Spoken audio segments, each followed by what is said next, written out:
As the confirmation hearings begin for Trump's Supreme Court pick Neil Gorsuch, new questions are being raised about his ties to a shadowy right-wing billionaire.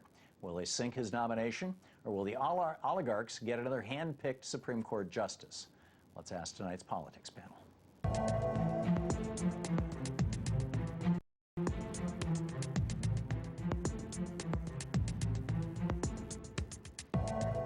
With me for tonight's panel are Jeff Stier, Senior Fellow and Head of the Risk Analysis Division at the National Center for Public Policy Research, and Justin Duckham, Political Commentator. Thank you both for being here, and let's get started.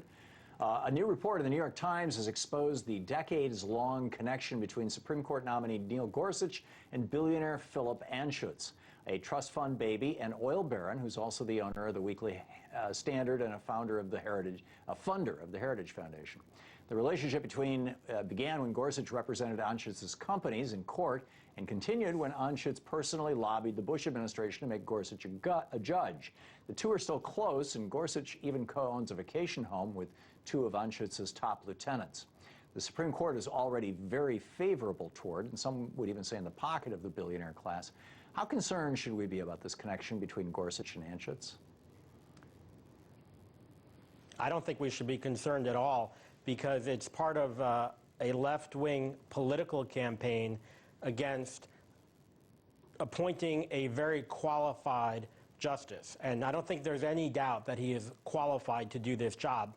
I think a lot of people like you may not like his politics or his jurisprudence approach, so you go on the attack and make connections. I spoke last week at the Heritage Foundation. Does that mean that I am a right-wing funded crazy person? No. Apparently. It means that people who have, people who, well, Tom hasn't got started on me yet, but people who share an ideology tend to work together. They support each other. But this is a guy who got his first job as a federal judge because the billionaire intervened. Tom, he got put on Trump's list. He was not on Trump's original list. The billionaire intervened. He got put on Trump's list. This guy owes his political or his judicial career to one particular billionaire. Well, it's well documented. This Look at his record. Yeah, I mean, this certainly cuts into the sort of image that he's given off so far. He's come off as kind of a Scalia with a smile, a guy who's just a simple, Western judge, but somebody who also happens now, as we know, to go on dove hunts with a mysterious billionaire. So this kind of brings it back down to reality and brings up the fact that we're actually going to have to see real questions come up here when it comes about whether or not if he's willing to recuse himself. And it's going to kind of reset this into a much more realistic standard. Yeah, it seems, it's just, Jeff, his mother was Ann Gorsuch. Her job, Ronald Reagan put her in charge of the EPA with a mandate basically to destroy it. She tried that for 3 years. She resigned in scandal. Apparently his mother taught him well. Yeah, okay. Well, you see it from that point of view. You want to do things that are always going to support the billionaires, always support the polluters. I get it. That's what conservatism has been redefined as, but it's not the conservatism that I grew up with. The conservatism that I grew up with looked at extraordinary wealth and said, we should be wary.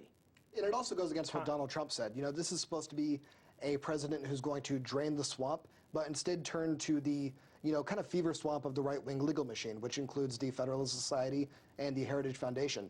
I think it's probably a better choice than having, some of the Bannon-esque people who are in the White House making this call. But either way, this is sort of a return to the, scary sort of conservatism that we've been seeing coming from them for quite some time now. Yeah. How Jeff, can you even call defending the rights of corporations and billionaires to be conservative? I thought conservative Justin, meant, I think positive you forgot social change in a careful manner.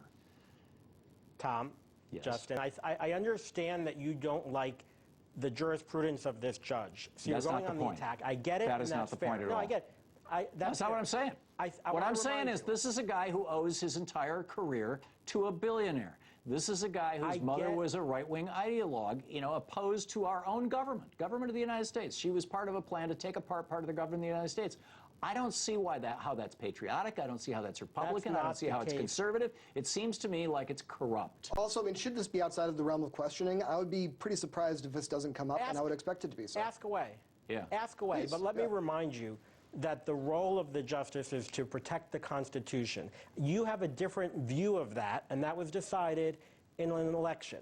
I get it that you don't like the election, and it's your job on the left to attack him personally. I would love. No, that's not my job, and it's not what I'm saying, Tom, and it's not what I'm doing. What I'm saying is what you're doing. this. It's a personal attack. Look at his record. I have let me be. looked at his You're record. attacking him based on his mother.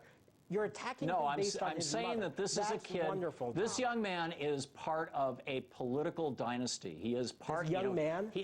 This young man is a great legal mind who deserves respect, even if you disagree with his politics. I think you could say the same thing for Merrick Garland, but the Republicans didn't want him to even say anything. Tom, can I make one point? You may. If your viewers on the far left want to understand what's happening in the world around them, they should recognize that these allegations that you're making contribute to what they see as the problem. Because there was an election, this is an eminently qualified candidate for this position, and while you disagree with him, for a position that should not even be open. Exactly.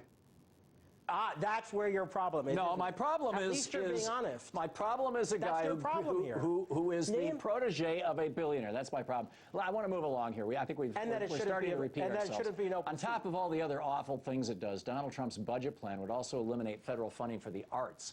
This proposal has drawn widespread criticism from the art community, but it's also won the support of many conservatives, like, for example, Tucker Carlson of Fox So-Called News. The NEA is, in effect, welfare for rich liberal elites. That's who consumes the products that they produce. Why should, in a time of budget deficits, taxpayers be subsidizing entertainment for rich people? So, first of all, federal funding for the arts accounts for something like 3/1000ths of 1% of our budget. And second of all, if it's a subsidy for rich people, why don't Republicans support it? I mean, actually, the reality is that it's not a subsidy for rich people, that art funded by the NEA is more likely, frankly, to go to middle class and poor people than it is to, or be used by, than it is to be by rich people. But I thought the whole Republican thing was, hey, we want to subsidize rich people. We want to help rich people. More tax cuts for billionaires. I don't get this.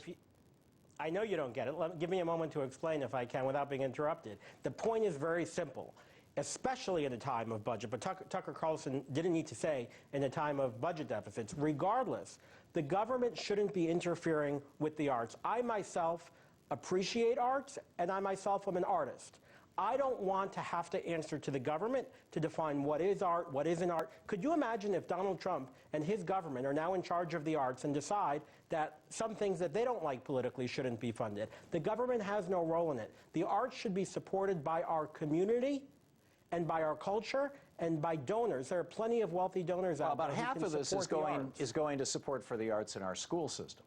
I mean, that is no subsidy. So you're saying there isn't enough funding in the schools? I mean, you're trying to make all these little arguments. It's not a lot of money. It's for Big Bird. You can make all of these arguments, but let's try to get to the crux of the issue. Should the government be deciding what is art and what isn't art? Which artists should be getting funding? I happen to think that the question actually is, should the government be funding the arts? I don't think the government should be funding. I don't think the government should be funding artwork. Right. So if your position was the one that had prevailed over the years, Beethoven never would have happened, Bach never would have happened, Mozart never would have happened. They were all funded by government.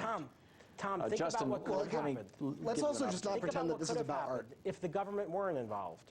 I mean, this really isn't about art. This is a revisit of the culture wars of the 80s. This is very obviously something that right-wing talk radio has been talking about for decades now. And I think it's absolutely not about the budget. This is about drawing a line in the sand over something that happened years ago with, Piss Christ and the NEA and all that stuff that came up before then. And it really isn't about the money. Yeah. And I will tell you, from my perspective, as a fan of the arts, I don't want the government involved in the arts. Yeah, okay. In the era of unlikable politicians and downright hateable presidents, one man stands alone in the arena of public opinion: Vermont Senator Bernie Sanders. According to a recent Fox News poll, Bernie, who would have won, is the most popular politician in America. He's a 61% approval rating, 14 points higher than the next popular politician, Mike Pence, and 17 points higher than Donald Trump. It's obviously not Bernie's debonair charm that's winning him the support of so many Americans. It's the fact that he tells the truth. Does this mean that America, at its core, is a socialist country? When you do the polling, you find that 75% of Americans polled support fair trade that protects American workers. 71% support all college being debt-free, free college. 71% support massive, totally government-funded infrastructure programs to rebuild our roads and bridges. 71% support expanding Social Security. 59% want to roll back the Reagan tax cut, take us back to the 74% top tax rate from 1986. More than half of all Americans, Republicans included, think that we should have a single-payer system, healthcare system. So isn't this just proof that we are actually a democratic socialist country? You know what we should have done to resolve that issue? We should have had an election. Justin, your thoughts? You know, I think it shows that we have a much different definition of socialism. It's no longer the dirty word that it used to be. And we've seen this take place on both the left and the right, where political norms that we've accepted for quite some time now have just kind of gone up in flames. You know, on the right, we've seen them abandon their, Christian right principles to go with somebody who bragged about sexual assault on video. We've seen Republicans abandon sort of the hawkish mantle that they've had for years. And as a result, the Democratic Party needs to catch up and pay attention to the changes that are going on, this being a great example. Yeah, I think so. I think, Jeff, don't you think that Bernie is demonstrating that Americans actually don't like the right-wing politics, that they actually like their Social Security, Medicare, and Medicaid? Well, you can push poll however you want to expand Social Security. Not a push and get the answers you want. You can get the answers you want. But what I'll say is... So you think most Americans don't want Social Security? They would agree with you that it's a socialist program. It's funny how you argue that on the one hand, everyone is a socialist. On the other hand, the well, president I'm saying is the polls right-wing. show that the majority of Americans Members like of Congress Social Security are and Medicare. You're saying that, the election... Well, Justin, I'm sorry, we're out of time. Look at Jeff the congressional Stier, elections. Justin Duckham, thank you very much.